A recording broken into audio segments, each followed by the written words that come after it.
দক্ষিণ পূর্ব এশিয়ার ৮ দেশে গতকাল শুক্রবার আঘাত হানা শক্তিশালী ভূমিকম্পে বেশি ক্ষতিগ্রস্ত মিয়ানমারে নিহত ব্যক্তির সংখ্যা হাজার ছাড়িয়েছে। প্রাথমিক খবরে দেশটিতে প্রায় ৭০০ জন মারা গেছেন বলে জানানো হয়েছিল। মিয়ানমার ছাড়াও প্রতিবেশী থাইল্যান্ডের রাজধানী ব্যাংককে মারা গেছেন অন্তত ১০ জন।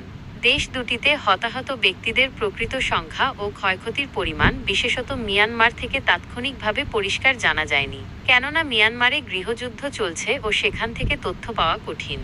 যুক্তরাষ্ট্রের ভূতাত্ত্বিক জরিপ সংস্থা ইউএসজিএস এর তথ্য মতে, গতকাল স্থানীয় সময় দুপুর ১২টা ৫০ মিয়ানমারের কেন্দ্রীয় অঞ্চলে ৭.৭ মাত্রার ভূমিকম্প হয়। এর কেন্দ্র ছিল মিয়ানমারের দ্বিতীয় বড় শহর মান্দালয় থেকে প্রায় ১৭ কিলোমিটার দূরে।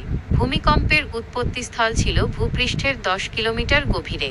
ভূমিকম্পের ১২ মিনিট পর ৬.৪ মাত্রার একটি পরাঘাত আফটারশক হয়।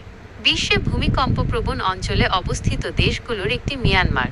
দেশটিতে বিভিন্ন সময় ভূমিকম্পে জনবহুল এলাকাগুলো কেঁপে উঠলেও গতকাল শহরগুলো যেভাবে আক্রান্ত হয়েছে তা আগে দেখা যায়নি।